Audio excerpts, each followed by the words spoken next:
Hello, everyone. We know how hard it can be to keep up with the latest news in Israel, so if you haven't had the time to stay on top of what's what in the Holy Land, have no worries. I'm Aaron Porras, and this is ILTV's Weekly Review. The Central Elections Committee is now over 95% finished with the vote count, moving now to the double envelope votes, or those submitted by foreign diplomats, hospitals, security forces, the handicapped, and prisons. And as things stand, the blue and white party under Benny Gantz is still leading by a thin margin of 33 seats to the Likud's 31 under Prime Minister Netanyahu. But with the deadlock continuing, it seems that a unity government between the two leading parties is the only way out of falling back or stopping third elections from taking place. And Prime Minister Netanyahu also now acknowledges as much in a video message sent to Gantz Thursday morning. ועכשיו אני קורא לך, חבר הכנסת בני גנץ, בני, עלינו להקים ממשלת אחדות רחבה עוד היום. העם מצפה מאיתנו, משנינו, שנגלה אחריות, שנפעל בשיתוף פעולה. ולכן אני קורא לך, בני, בוא ניפגש היום, בכל שעה, בכל עת, כדי להניע את המהלך הזה שהוא צו השעה. אסור לנו ואין שום סיבה להגיע לבחירות שלישיות. אני נגד זה. צו השעה, ממשלת אחדות רחבה, עוד היום. Well, it seems that Gantz and his partner Yair Lapid agree at a memorial ceremony for former President Shimon Peres. Both Gantz and Netanyahu are even seen shaking hands with President Rivlin in the middle, while Rivlin says that he welcomes the call for a unity government too, anything to prevent another election cycle. Also, it's true that the wide majority of the public, nearly 70%, wants a unity and secular government. And supposed kingmaker Avigdor Lieberman of the Israel Beitenu party has likewise been calling for such a government since beginning this latest campaign. Lapid, however, clarifies that it's now a matter of policy to form a unity coalition with Likud and Israel Beitenu, and with weakened transportation and civil unions as part of that deal too. That said, though, Blue and White has long been calling for a unity government, just as long as Netanyahu, who is under indictments pending a hearing, isn't a part of it. And Netanyahu's pre-indictment hearings are set to begin between October 2nd and 3rd, so it's anyone's guess how this will all work out. Israeli Prime Minister Netanyahu and U.S. President Donald Trump have touted a very strong relationship, one that they say has strengthened Israeli-American ties enormously. But now that there's a chance that Netanyahu will no longer serve as Prime Minister in the next coalition, will U.S.-Israel ties change? Well, joining us with some insight on the matter is ILTV's correspondent, Shanna Fuld. Shanna, all right, tell us a little bit about what's going on with the U.S.-Israel relations. Well, I think that Netanyahu was very proud of his relationship with Donald Trump, and he touted it all throughout his campaign cycle. And now that things are really uncertain about who's going to come out as the lead for the Knesset, and there's no call from President Trump, I think people are wondering, what's next? Right. Well, the fact that he didn't get a call from Trump just directly after the elections to some seemed like a slap in the face to Netanyahu, because it kind of showed that, I don't know, not necessarily a lack of trust. I mean, it kind of shows like a wait-and-see attitude in a sense also. I mean, it's for sure a wait-and-see. For the end of the election results. It could be a wait-and-see. I don't want to call before things are certain. And it could also be just, Donald Trump likes to win. And so I think that that's something that we're thinking about. Where's the phone call? Is it because there was no clear cut? What did he say? So he said that no matter what, his relation is with Israel. So I think that whatever you want to take away from it, I think whoever comes into office next as the leader of the Knesset will still have that relationship. Right. So also the outgoing United States Middle East envoy Jason Greenblatt is arriving in Israel today to meet with both Netanyahu and Gantz. That's just days ahead of this supposed release of the deal of the century, and that right? plays into that comment about being a party to Israel and not to any one specific party member. Right. So I think that right now the bond is strong, and also everyone was very anticipatory about getting the deal of the century. So the deal of the century was supposed to be released right after the election, and the election came and passed, and we haven't heard about it. And so I think people are wondering, are we going to find out about the peace plan in the Middle East? So now my question is, will these election results change Israel's participation with the United States? I mean, also, the Jewish community in the United States. So now both Israelis and American Jews have really strong opinions on the relationship here. What I can say is that the lefty community, there's a lot of left Jewish community in the United States, they really want Netanyahu out. So I think that they are rejoicing right now and saying, we need somebody new. We're worried about what Israel looks like on the global stage. And they're hoping that a new presence can sort of take away that tyrant type of attitude that a lot of people have toward Israel right now. Right. Well, I mean, we're really going to just have to see how this plays out, because there is a large chance that the prime minister is going to continue being the prime minister if he's able. It's anyone's game at this point, honestly, if there is a unity government, we still don't know who's going to be leading it. So, Shanna, thanks so much for joining us. Now, many of you watching right now may feel a little lost following these election cycles, and we don't blame you. The parliamentary system in Israel can be very complex. It's very understandable. So, no matter how long you've lived in Israel, actually, it can be hard to understand how the elections actually work, and more importantly now, how the governing coalition is formed. But lucky for us, ILTV's Nittany Manson is here with a refresher to break it down. So to start it off, the vote itself only determines how large the parties are. The higher percentage of the vote they get, the more seats out of the 120 in the parliament, or Knesset, they will receive. But once all the votes are tallied and the Knesset seats are all divided, the real fun begins, negotiating and forming a ruling coalition. Because it's at this point that the president of Israel, Reuven Rivlin, actually chooses one Knesset member from the party that made it in, and this person is chosen based on the likelihood that he or she can form a majority rule of at least 61 seats. In other words, that candidate will need to bring enough parties together to take up a majority of the Knesset, 61 out of the 120 seats. And usually this person is also the leader of the party which received the most seats, but as you might imagine, building a coalition and government takes time. In fact, the process can take weeks after the election concludes, and that's why the individual selected to build the coalition has up to 42 days to negotiate with the different parties who have their own demands. Then the proposed government is presented to the whole Knesset for a vote of confidence. And if the Knesset approves, you're looking at Israel's new prime minister and coalition. But if the Knesset shuts down the proposal, then the negotiation process will start again, either with a new candidate for prime minister, or it'll fall back to elections. And finally, once the coalition is approved of, it can begin its 4-year term in power. But most governments have not actually served a full term, because coalitions can often prove unstable. And in case you were wondering, no party has ever won a majority of seats in the national election to be able to just lead the government on its own. The highest number of seats a party has ever won was 56. Well, Israel's political parties have significantly shifted since the last elections in April, as we know, Aaron. Oh, yeah. Luckily, we have ILTV's Shanna Fold here to give us the rundown. Israelis vote for parties, not people. And there's around 30 on the list, with 120 spots to fill in the Knesset, or Israel's parliament. Here are the 10 parties at the forefront of tomorrow's election. First off, we have the Likud, headed by Prime Minister Benjamin Netanyahu, the flagship secular party on the right of the political spectrum. This right-wing party advocates for a free capital market and tough security.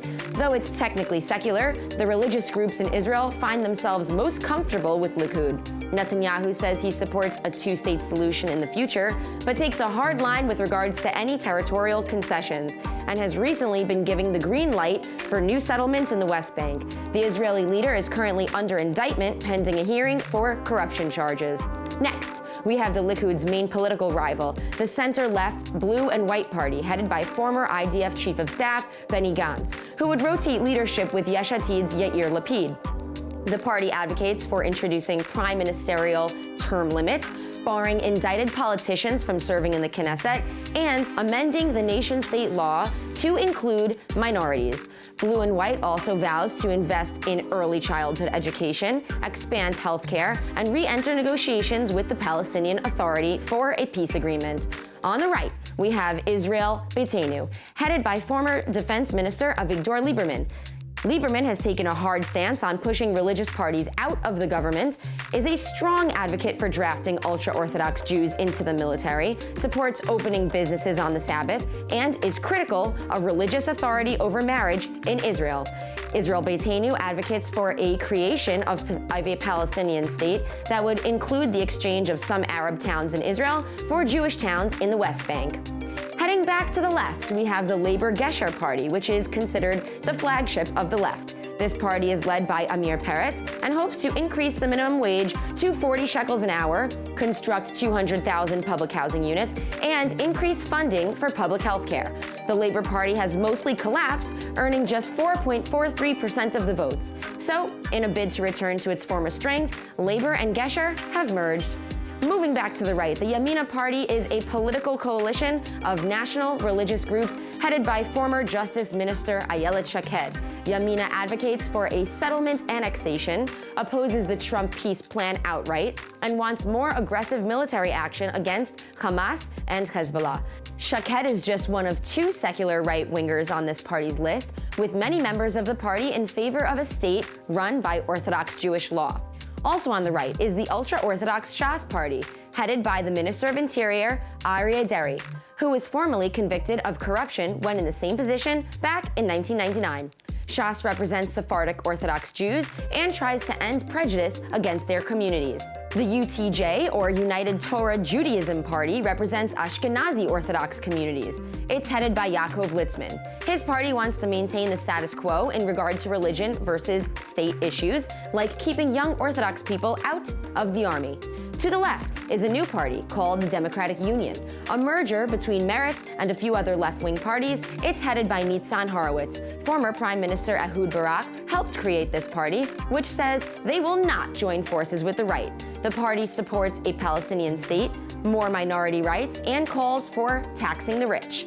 Next up is the Joint Arab List Party, headed by Ayman Odeh.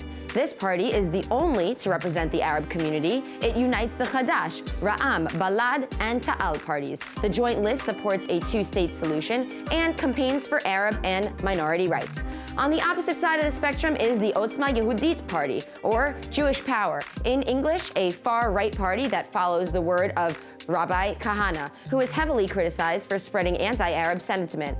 With Itamar Ben-Gvir at its head, the group is considered the most extreme right on the list and calls for the destruction of the Oslo Accords and taking over the Temple Mount back from Jordanian authorities. Well, I could go on for days, but I'll wrap it up here. Make sure to vote. All right, in other news, it turns out that elections were nearly delayed in the name of war with Hamas in Gaza. After abruptly halting both a Likud and blue and white campaign rally under threats of rockets, Prime Minister Netanyahu called on his cabinet ministers to approve a massive operation against Hamas, which the premier knew would likely lead to a retaliation just days ahead of the vote. And he gave the command while on his way to Moscow for landmark meetings with Russian President Putin. But it turns out that Netanyahu's directives were ignored because he didn't include apolitical security officials in the discussion. In fact, IDF commanders were the first to reject their orders, instead informing Attorney General Avichai Mandelblit of the situation. And then Mandelblit, in turn, informed Netanyahu that his verbal consent over the phone alone was not enough to take the country to war. Rather, according to Mandelblit, Netanyahu would have had to convene top security officials from the IDF and other security branches for an in-depth analysis on the effects of such a move. So with just a few days left before elections, Netanyahu gave in and rescinded his orders. Still, though, while the opposition blasts Netanyahu for using war as a political gambit, right-wing leaders like Naftali Bennett say that Hamas's rocket attack on a prime minister's rally is a great humiliation that needs to be addressed. And likewise, Netanyahu reiterated that no matter what, Hamas will need to be removed from power sooner or later. Now, while Israelis are anxiously awaiting the results of this landmark vote, the Palestinians, both in Gaza and in the West Bank, say that they feel like they lose either way. In fact, a new poll shows that upwards of 2/3 of the Palestinians feel that the elections will result in either no change or negative changes. مش راح يتغير شيء، يعني حتى لو اجى المنافس لنتنياهو راح يعمل فينا ازود من نتنياهو، او شو متوقعينه من نتنياهو راح يجي ازود، لان اللي بيحكم اسرائيل اليوم اليمين المتطرف مش حدا ثاني. ايش بدهم يقدموا لي؟ بدهم يقدموا لي فرص عمل، يعني يطلعوا عمال تشتغل في اسرائيل؟ لا، بدهم الدعايه الانتخابيه تبعت التنين حرب جديده على غزه. Well, with the campaigning the way it's been, these feelings are fairly legitimate. Prime Minister Netanyahu did attempt to launch a large-scale attack on the Hamas terror organization in Gaza after Palestinian rocket fire from the Strip interrupted his campaign rally last week. He also announced in typical campaign fashion that he intends to extend Israeli sovereignty to Israeli settlements in the Jordan Valley, along with the old city of Hebron and other select outposts. Then on the other hand, the other top two candidates, Gantz and Lieberman, aren't offering a much better reality. Former Defense Minister Avigdor Lieberman, for example, has long called on the defense establishment to take out Hamas and instill stricter security measures against the Palestinians in response to continuous assaults against southern communities and lone wolf attacks against civilians.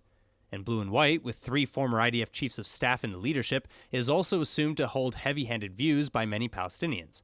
PA Prime Minister Mohammed Shtayyeh then seems to have captured the Palestinian feelings best, saying that choosing between Netanyahu and Gantz is as inconsequential as choosing between Pepsi and Coca-Cola.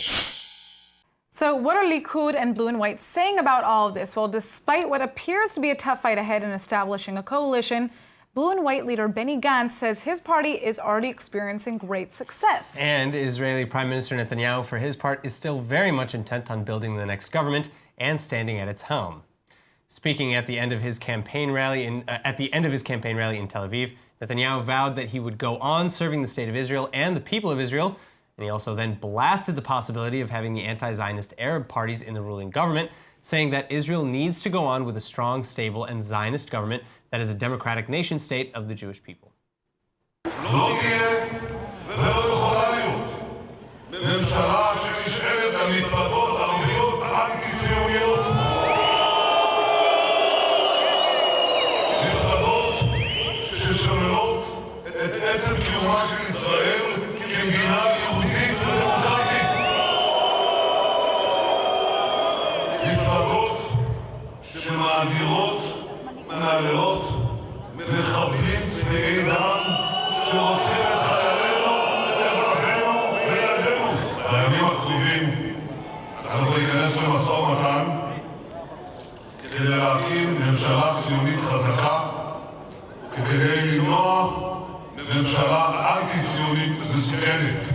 But despite his optimism that he will continue as prime minister, the election results leave Netanyahu without enough seats to form a coalition alongside the right-wing parties alone, which therefore hints at his potential plan to go for a centrist unity government. On the other hand, though, Likud party activists and supporters at the rally chanted that we don't want unity into the early morning hours. Well, meanwhile, with an estimated 57 Knesset seats across the left-wing and Arab parties, rival Benny Gantz likewise doesn't have a clear path to power, and he acknowledged as much during his own party's campaign rally overnight, saying that it's too early to declare a victory.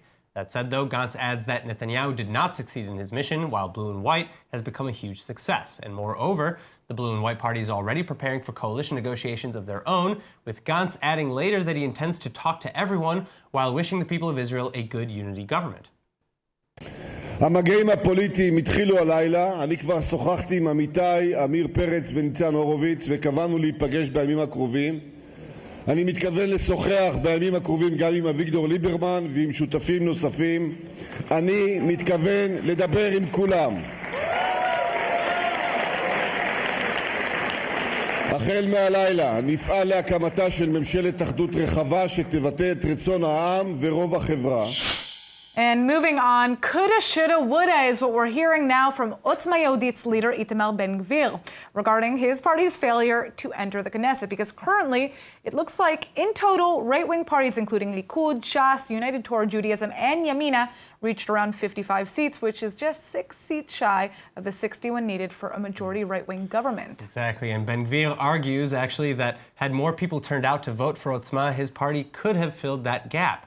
Speaking to reporters, Ben-Gvir says that they warned of the failure to form a right-wing government without Otzma over and over, but that unfortunately there were those who didn't listen. That said, though, with only 1.87% of the vote, Otzma would have needed literally twice the support it received just to enter the Knesset. So instead, members of the small party watched in silence last night as they saw preliminary polls offering them nothing. Jewish Power, the English name for this far right-wing group, closely follows the word of the late Rabbi Kahana, who called for the deportation of Arabs and Druze citizens from Israel. Now, as for Yamina, getting enough votes for seats in parliament was easy. But with an hour or so after the ballots, Yamina leader Ayelet Shaked sent a letter to the Knesset speaker saying that following the results, the party will be reverting back to its pre-elections factions. And those groups are the New Right, which include former Justice Minister Shaked and former Education Minister Naftali Bennett, the National Union, led by Bezalel Smotrich, and the Jewish Home Party, to be headed by Rafi Peretz.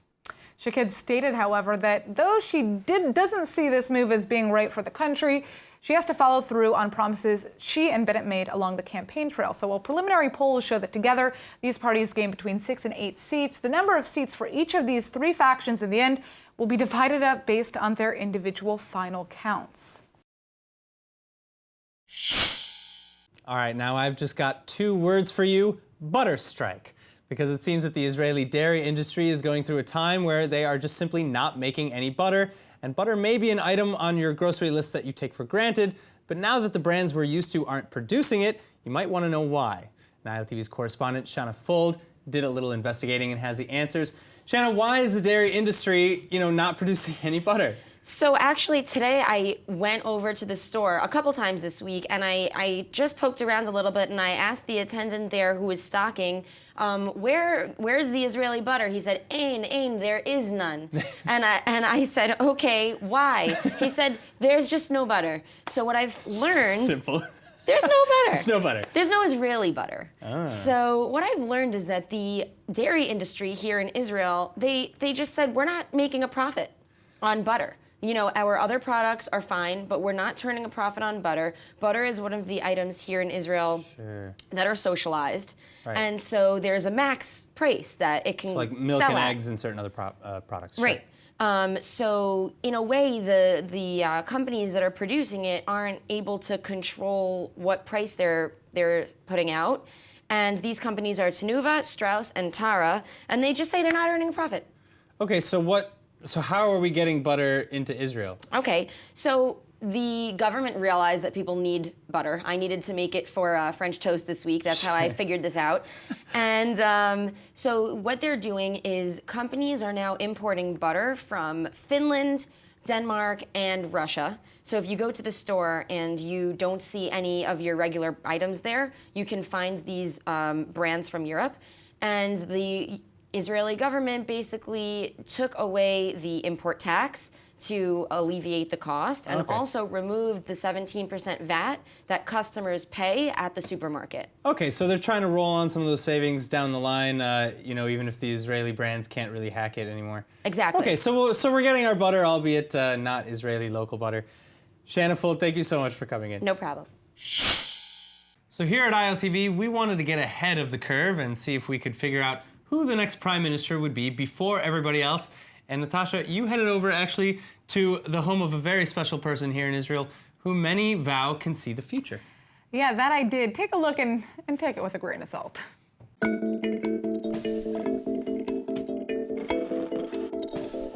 Over the last couple of years, election polls in Israel have been less and less accurate. So today we're meeting with Sana, one of the most famous psychics in all of Israel, to help us see who the next prime minister will be. בגיל אפס הייתי רואה את הדברים. הייתי רואה הרבה דמויות, הייתי קטנה, הייתי מפחדת.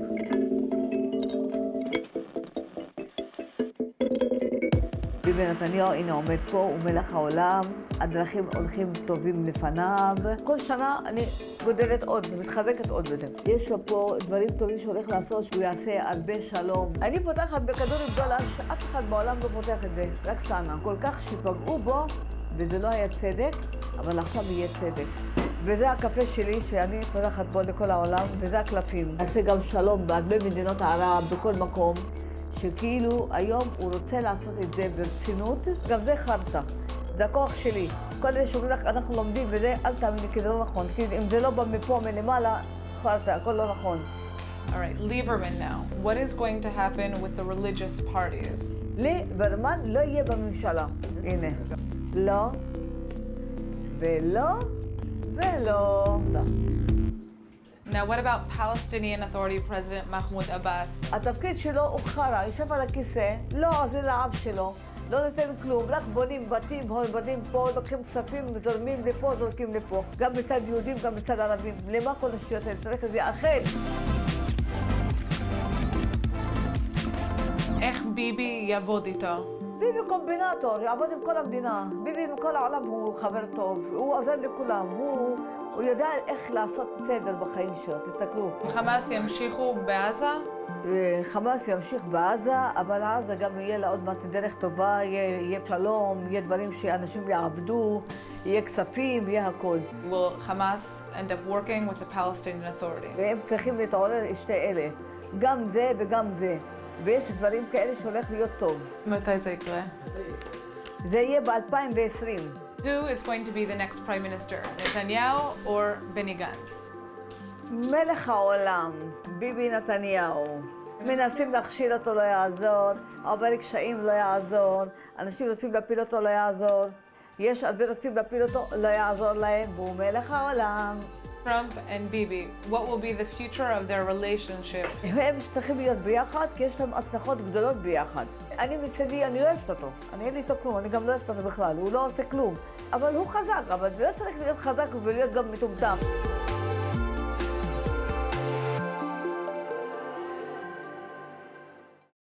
Natasha, who is this woman? All right, so Sana is a psychic. She's half Jewish. She's half Bedouin. She was raised in the south of Israel, and she's been telling fortunes since she was a child. But to be honest, it kind of felt like she was mixing in her own opinion on this specific Maybe topic. just a little bit. Yeah, I mean, every Israeli seems to have an opinion, and she certainly loves Netanyahu from what you can see here. But she's frequently on Israeli media. She's telling what she believes to be the future. People, Israeli media, they're bringing her onto TV. They believe Like it. us. Like we did, yes. we decided to, follow the Israeli media a little bit. Well, we are. But what can I say? She was adamant when she said that she believed that Netanyahu was going to be the next prime minister. Well, listen, if she's right, then I know where I am going next week to ask her about where I'm going to go get my next puppy. Yes. And, yes. Listen, after our last conversation here in the studio, she might be onto something. So we will see, guys. We'll see if Sana was right. we will. All right, that's it for this week's Roundup. Tune in next week for the next episode of ILTV's Weekly Review. I'm Aaron Porras, and thank you for joining us.